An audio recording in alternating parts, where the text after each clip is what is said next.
কি তুলছো কানে? কি করছো? দেখাও বন্ধুদেরকে এটা কি গাছ চিনতে পারছো? দেখো বন্ধুরা, এটা হচ্ছে মাটির তলার আলু, মেটে আলু, যেটা গ্রামে ভীষণ হারে ভালোবাসে খেতে। দেখো এই একটাই হয়েছে, অনেক লাগিয়েছিলাম, একটাই হয়েছে, মরে গেছে। এখান থেকে তুলে নেবো, দেখতে থাকো। রেসিপি তো বানানো হচ্ছে না, আমি পারছি না, শরীরটা ভালো না ওই জন্যে। আর এই যে বৃষ্টি শুরু হয়ে গেছে, দেখেছো মাটি পুরো ভিজে ভিজে, এই যে দেখো পুরো ভিজে রয়েছে। এই যে বৃষ্টি শুরু হয়ে গেছে, এরপরে আলুটা নষ্ট হয়ে যাবে। একটাই আলু বন্ধুরা, তুলি, দেখতে থাকো, সঙ্গে থাকো, কোথাও যাবে না জানো। এই যে দেখো একদম উপরে হয় এই আলুটা, ভীষণ নিচে যায় না। এই যে গাছটা, এই যে গাছ লাল, একদম লাল। এই যে নখ দিয়ে একটু এই যে ছালটা তুলে দিলাম, দেখেছো?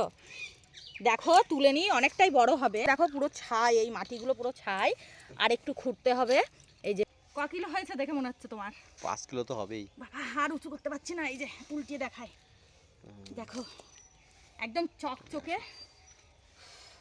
এটা নিয়ে যেয়ে আজকে রান্নাঘরে রান্না করব বন্ধুরা, দেখতে থাকো, সঙ্গে থাকো, চলো। হ্যালো আমার প্রিয় বন্ধুরা, দেখো আজকে দুপুরের মেনুতে কি আছে তোমরা তো একটু হলেও দেখলে কি বানিয়েছি। দেখো রেসিপি দিতে পারিনি, তাই কি রেসিপি বানিয়ে তোমাদেরকে দেখাতে এসেছি। মেটে আলুটা তো দেখলেই তোমাদের কেমন লাগলো জানিও বন্ধুরা। দেখো কি কি বানিয়েছি দুপুরের মেনু। এই যে দেখো এখানে বানিয়েছি একদম টাটকা রুই মাছ দিয়ে মেটে আলু দিয়ে একদম কষা কষা ঝোল। ঝোল আমি বেশি রেখেছিলাম, কিন্তু মেটে আলুটা ভাজতে ভাজতে এতটাই গলে গেছে বন্ধুরা, বেশি সময় ধরে ভাজতে পারিনি, আর চাপ চাপ হয়ে গেছে। একদম ঝোল বানিয়েছিলাম, কিন্তু দেখো এখন থকথকে টাইপের হয়ে গেছে। আর বানিয়েছি মিচুরি, ছিমের দানা আর আলু ভাজা, আর সাথে আছে গরম গরম ধোয়া ওঠা ভাত, ঝরঝরে ভাত। এখানে আছে পুঁই মিচুরি, ছিমের দানা, আলু দিয়ে পেঁয়াজ দিয়ে ভাজা। আর এখানে একদম মেটে আলু, বাড়ির মেটে আলু দিয়ে, বিনা সারের মেটে আলু, তাও আবার বলে দিলাম, দিয়ে টাটকা রুই মাছের দাগা দিয়ে একদম ঝোল বানিয়েছি। কাঁচা লঙ্কা, আদা, জিরে, গোলমরিচ দিয়ে, গরম মশলা টশলা সব কিছু দিয়ে বানিয়েছি। আর কাঁচা লঙ্কাগুলো তো তোমরা দেখতেই পাচ্ছ, আধ বাটা করেছি। মাঝে মাঝে এরকম ধরনের ভালো লাগে খেতে।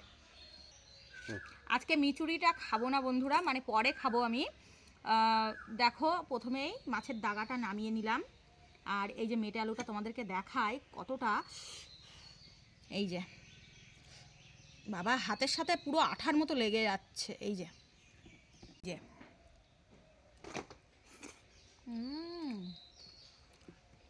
কেমন লাগলো অতি অবশ্যই জানিও, জানাতে ভুল করো না। হাত আর থামিয়ে রাখতে পারছি না। আজকের মতো এতটুকু, পরবর্তী ভিডিও নিয়ে রিম্পা ডেলি কিচেনে আবার আসবো ফিরে। ততক্ষণ তোমরা ভালো থেকো, সুস্থ থেকো। আজকের মতো টাটা।